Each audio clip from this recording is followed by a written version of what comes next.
Assalamu alaykum. Farabitor dershanəsinin hörmətli görünmənləri, bu vaxtınla xeyirlik olsun.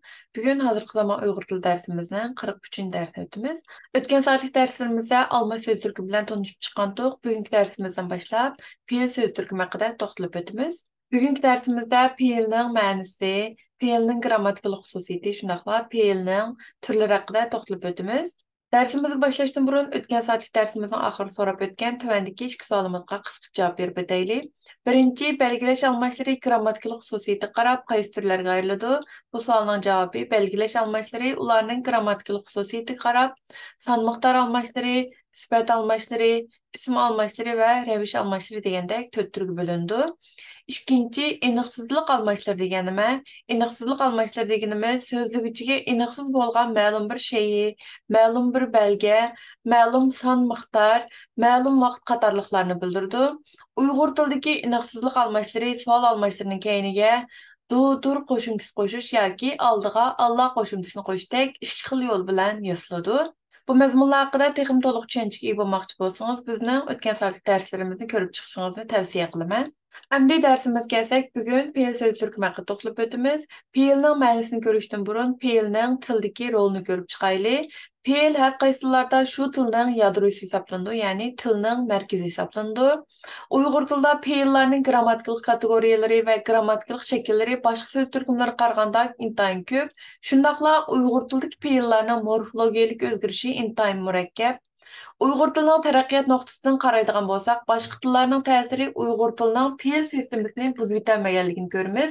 Ammo boshqa so'z turkumlari, masalan, ism, sifat, ravish degandek so'z turkumlarga chet tilidan kirgan so'zlar intayin ko'p, ammo fe'llarga chet tildan kirgan so'zlar intayin oz. Asrlardan biri Uyg'ur tiliga ta'sir ko'rsatgan har xil tillarning ta'sirida Uyg'ur tilining mohiyatining o'zgarmay saqlanib turishda fe'llarning roli intayin cho'ng. Ko'rib o'tganimizdek, fe'llar jumlaning yadrosi bo'lg'achqa, fe'llarning chet tillarning ta'siriga uchrash darajasining eng tuvan chekda saqlanganligi sababli Uyg'ur tilining jumla tuzilishi va qurilmasimi o'zining xosligini saqlab kelgan. Endi fe'lning ma'nosini ko'rib chiqaylik. Undaqda fe'l degan nima? Fe'l şeylərinin hərəkətini bildirdiğən söz türkümü. Bu yerdəki hərəkət sözü keng məndə qo'llanilgan grammatikal qatarlıq bo'lib, şeylərinin iş hərəkəti, psixik fəaliyyəti, özgürüşü qatarlıqlarının hammasını öz içigə alады. Bu yerdəki şeylərinin iş hərəkətini bildirdiğən fe'llər bolsa, mang, işlə, yaz, tur, uxla degandek fe'llar şeylərinin hərəkətini bildirdiğən fe'llərə kirdi. Şeylərinin psixik fəaliyyətini bildirdiğən fe'llər bolsa, söy, qorq, təsirlən, toy, şadlan degandek fe'llar şeylərinin psixik fəaliyyətini bildirdiğən fe'llərə kirdi. Bu yerdəki şeylərinin özgürüşünü bildirdiğən fe'llər bolsa, özgər, azay, öz, öl degandek fe'llar şeylərinin özgürüşünü bildirdiğən fe'llərə kirdi. Endi fe'llarning grammatikalik alaylıqı haqida to'xtalib o'tamiz. Birinchi fe'llar bo'lishliq, bo'lishsizlik, daraja, tuz, zaman, ray, şəxs, san qatarlıq kategoriyalarga və turğun söz şəkillərinə ega. Turğun söz şəkilləri degan vaqtda ismning ismdaş, sifatdaş və rəvişdaş şəkillərini öz içigə alады. İkinci fe'llar rəviş, san, sanmıqdar, sifatlar və tirkəlmə xarakterlik söz birikmələri tərəfindən sifatlənadi. Üçüncü fe'llar xarakteriga qarab har xil kelish yoki ism tirkəlmə qurumlari bilan birikidi. Dördüncü fe'llar cümlede asasen şəxs san şəklində xəbər vəzifəsi kelidi. Fe'lning şəxsiyyət şəkilləri cümlənin başqa böləkləri olub keldi. Məsələn, Tursun bugün məktəbə barıdı degan cümlədə bolsa, barıdı degan, yəni beriş degan fe'l xəbər vəzifəsi kelgan. O'qish boshlandi degan cümlədə bolsa, o'qish, yəni o'qu degan fe'l bu cümlədə igi vəzifəsi kelgan. Yig'ilganning nima foydasi bor? Bu cümledagi yig'lashdan iborat fe'l bu cümlədə aniqlovchi vəzifəsi kelgan. O texi mengishni bilmaydi. Bu cümledagi mengishdan iborat bu fe'l bo'lsa, bu cümlədə to'ldiruvchi vəzifəsi kelgan. O kulib tiliq qoldi. Bu cümledagi kulishdan iborat fe'l bo'lsa, bu cümlədə holat vəzifəsi kelgan. Fe'llarning grammatikalik alayligidan 5-si fe'llarning so'z yasash iqtidori intayin kuchli. Fe'llar bir yurish so'z yasovchi qo'shimchalarga ega. Tuvanda fe'llarning grammatikalik alayligini qisqacha ko'rib chiqdik. Bundan keyingi darslarimizda fe'llarning bu grammatikalik alayliklarini asosga olib, fe'llarga munosabatli bo'lgan mazmunlarni tafsiliy ko'rib chiqamiz. Endi fe'llarning turlarini ko'rib chiqsak, fe'llar o'zining har xil alayliklariga asosan har xil turlarga ayrildi. Fe'lning turlaridan fe'llar qurilma alayligiga qarab tüp fe'l va qo'shim fe'l degandek ikki turga ayrildi. Bu yerdagi tüp fe'l degan vaqtimizda asli o'zikini ma'nilik bo'laklarga ajratqil bo'lmaydigan fe'llar tüp fe'lga kirdi. Ya'ni birli bosh morfemdan tuzilgan fe'llar tüp fe'llarga kirdi. Masalan, mang, tur, kul, uch, sekra degandek mushkil fe'llar tüp fe'llarga kirdi. Qo'shma fe'llar degan vaqtda fe'llarni tashkil qiluvchi morfemlarning turiga asosan qo'shma fe'llar, yasalma fe'l va birikkan fe'llar degandek ikki turga ayriladi. Bu yerdagi yasalma fe'l degan vaqtimizda fe'l yasquvchi qo'shimchalarning yordami bilan yasalgan fe'llarni ko'rsatadi.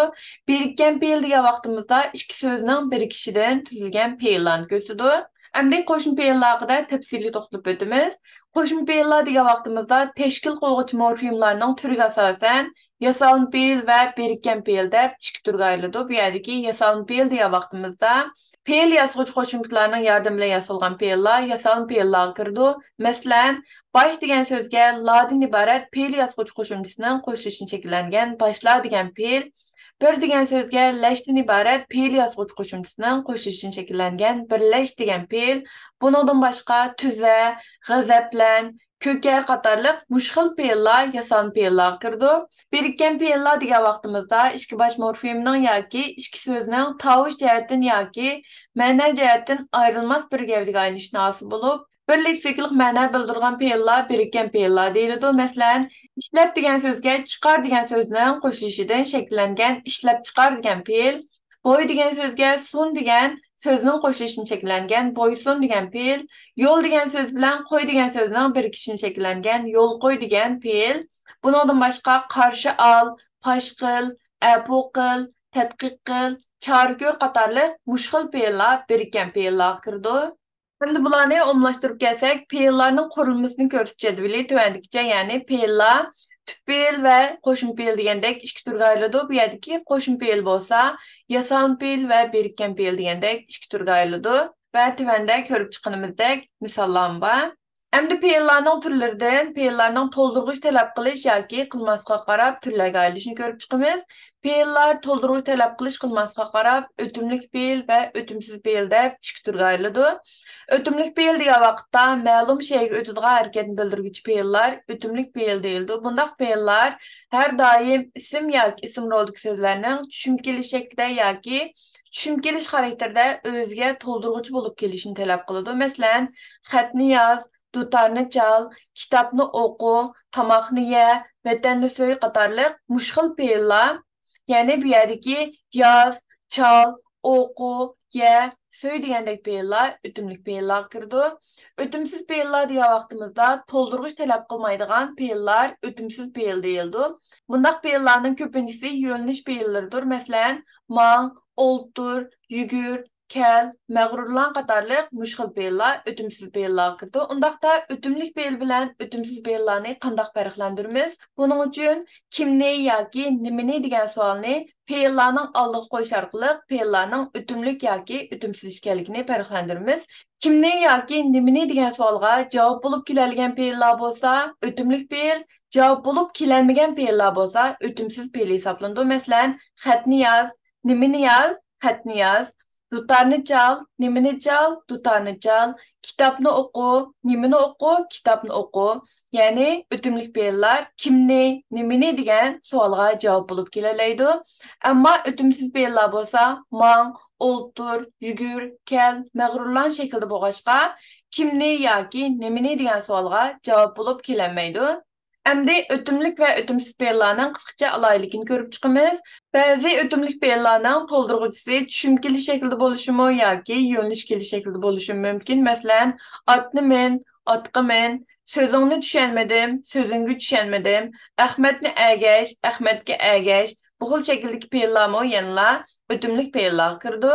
Fe'llar ba'zida o'timlik ma'noda kelsa, ba'zida o'timsiz ma'noda kelishi mumkin. Masalan, o'timlik shaklda to'pda o'yna bo'lsa, o'timsiz shaklda maydonda o'yna. O'timlik shaklda gazetni o'qi bo'lsa, o'timsiz shaklda maktabda o'qi. O'timlik shaklda topshiriqni ishla bo'lsa, o'timsiz shaklda zavodda ishla. Ya'ni bularni qanday farqlantiramiz? O'xshashlar yana kimni va nimani degan savolni qo'yish orqali bu fe'illarning ötümlük yoki ötümsiz ekanligini farqlantiramiz. Ya'ni nimani o'yna, to'pni o'yna. Ammo nimani o'yna degan savolga maydonda o'yna degan bu şekil cevap bulup kelinmeydi. Şunga o'xshash ostidagi misollarni o'xshashla ötümlük ve ötümsiz şekilde farqlantiramiz. Endi fe'illarning turlaridan fe'illarning ma'no jihatdagi xususiyatiga qarab turlarga ayrılishini ko'rib chiqamiz. Fe'illar ma'no jihatdagi xususiyatiga qarab harakat fe'illari va holat fe'illari deb ikki turga ayriladi. Undaqda harakat fe'illari qanday fe'illarni ko'rsatadi? Harakat fe'illari ma'lum harakat paketining barliq kelishini bildiradi. Masalan, yazdım desek, yaz hareketining barliq kelganligi ifodalanadi. Barsan desek, bar hareketining barliq kelganligi ifodalanadi. Mana shu yaz bar fe'illari harakat fe'ili bo'lib hisoblanadi. Uyg'ur tilidagi fe'illarning mutlaq ko'pchiligi harakat fe'illariga kirdi. Bularni yana tafsiliy ko'rib chiqamiz. Holat fe'illari degan vaqtimizda holat fe'illari ma'lum harakat paketining izchil mavjud bo'lib turgan holatini ko'rsatadi. Masalan, Ahmad hozir sinfda o'ltirdi desak, bu yerdagi o'ltir harakatining barliq kelganligini emas, balki o'ltir harakati barliq kelgan holatning izchil mavjudlik bilan ifodalanadi. Mana shu o'ltir fe'li holat fe'li hisoblanadi. Demak, holat fe'llari o'zining leksikalik ma'nosi asosida izchil tusqunni ifodalaydigan fe'llarni ko'rsatadi. Endi bularni tafsiliy ko'rib chiqsak, harakat fe'llari va holat fe'llari, ya'ni Uyg'ur tilidagi holat fe'llari ayrim bir birlik sifatida emas, balki ba'zi harakat fe'llarining belgilik sharoitda holat fe'llari oldi kelish bilan gavdalanadi. Bu harakat fe'llarining holat fe'llari oldi kelganligi kontekst orqali, ya'ni shu sharoit orqali ayrildi. Masalan, Ahmad kelsa mavi o'rindiqda o'ltirdi degan jumlani misolga olsak, bu yerdagi o'ltir hareketining barliq kelganligi ifodalanadi. Shuning uchun bu yerdagi o'ltir fe'li, ya'ni harakat fe'li hisoblanadi. Ammo Ahmad hozir sinfda o'ltirdi desak, bu yerdagi o'ltir hareketining barliq kelgan izchil holatini mavjudligi ifodalanadi. Shuning uchun bu yerdagi o'ltir fe'li holat fe'li hisoblanadi. Ya'ni harakat fe'li deganimizda harakatning barliq kelishi va harakat qilayotganligini bildirgan bo'lsa, harakat fe'liga, ammo holat fe'li bo'lsa, shu harakatning izchil shaklda davom qilayotganligi, ya'ni shu harakat holatida bo'lgan bo'lsa, holat fe'llari kirdi. Uyg'ur tilida o'ltir, yot, tur, yur fe'llarla belgilik sharoitda, ya'ni belgilik kontekstda holat fe'li bo'lib kelalaydi. Endi fe'illarning turlaridan fe'illar o'z oldiga jumla bo'liki bo'lib kelish yoki kelolmasga qarab turlarga ayrilishini ko'rib chiqamiz. Fe'illar o'z oldiga jumla bo'lik bo'lib kelib kelolmasga qarab mustaqil fe'illar va yordamchi fe'illar deb ikki turga ayriladi. Bu yerdagi mustaqil fe'illar degan vaqtimizda o'z oldiga jumla bo'lik bo'lib keladigan fe'illar mustaqil fe'illar hisoblanadi. Masalan, Ahmad keldi degan jumlani misolga olsak, bu jumladagi kel fe'li xabar vazifasiga kelgan. Tirishib o'qiyman degan misolni olsak, bu yerdagi tirishishdan iborat fe'l holat vazifasiga kelgan. Gullangan vatan degan so'z birikmasida bo'lsa, bu yerdagi gullan degan fe'l bo'lsa, bu yerda aniqlovchi vazifasiga kelgan. Mana shu xil fe'llar mustaqil fe'llar hisoblanadi. Ya'ni shu fe'l jumlada bir xil vazifada keladigan bo'lsa, u mustaqil fe'l hisoblanadi. Uyg'ur tilidagi fe'llarning mutlaq ko'pchiligi mustaqil fe'l kirdi. Endi yordamchi fe'l haqida to'xtalib o'tsak, yordamchi fe'llar deganimiz o'z oldiga jumla bo'lik bo'lib kelolmaydigan, boshqa so'zlar bilan birikib grammatikalik ma'no bildiradigan fe'llar yordamchi fe'l hisoblanadi. Masalan, men u chaqda Urumchida edim. Bu yerdagi edim degan so'z bu jumlada, ya'ni edim fe'li Urumchida degan ism bilan birlikda xabar bo'lib kelib, vositasiz hukm, o'tgan zaman, birinchi shaxs birlik qatorliq grammatikalik ma'nolarni bildirib kelgan. Ya'ni bu yerdagi edim degan fe'l o'z oldiga bir jumla bo'liki bo'lib kelolmaydi. Fe'llarning ichidan edim yoki idi, bo'l, qil, ket, qol, yur qatorliq fe'llar yordamchi fe'llar kirdi. Fe'llar jumla bo'liki bo'lib kelish yoki kelolmasga qarab mustaqil fe'llar va yordamchi fe'llar deb ayriladi. Bu yerdagi yordamchi fe'llar bo'lsa, o'zining roliga qarab tus yordamchilari va bog'lamchilar degandek ikki turga ayriladi. Bu yerdagi tus yordamchilar degan vaqtimizda asosan fe'lning ravishda shakllariga qo'shilib, fe'lning tuslik o'zak shakllarini hosil qilib, harakatning o'rlanish ahvoli bilan munosabatlik har xil tuqumlarni bildiradigan yordamchi fe'llarni o'z ichiga oladi. Masalan, ol, ber, boq, ko'r, boshla, qol, qo'y, ket qatorliq mushkil fe'llar tus yordamchilar kirdi. Bog'lamchilar degan vaqtimizda bog'lamchilar turg'un so'zlarga va fe'lning turg'un so'z shakllariga qo'shilib, ya'ni turg'un so'z degan vaqtimizda fe'ldan boshqa so'z turkumlarini ko'rsatdi.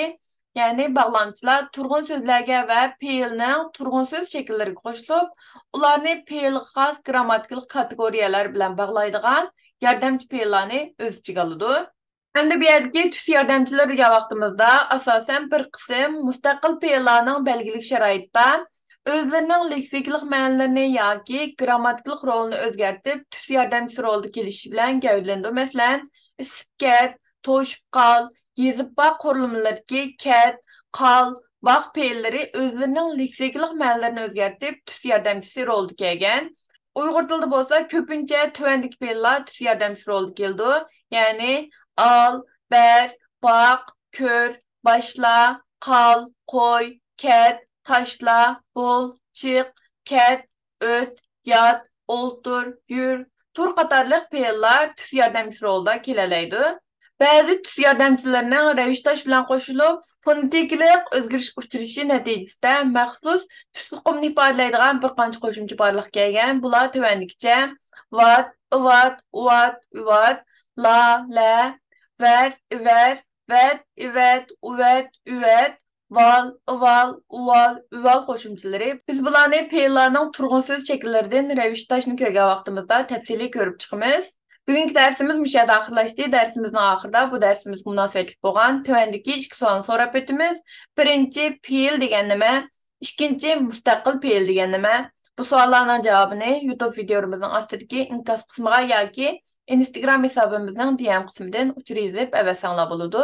Undaqda keyingi soatlik darsimizda ko'rishaylik. Ko'rishguncha omon bo'linglar. Xayr xo'sh.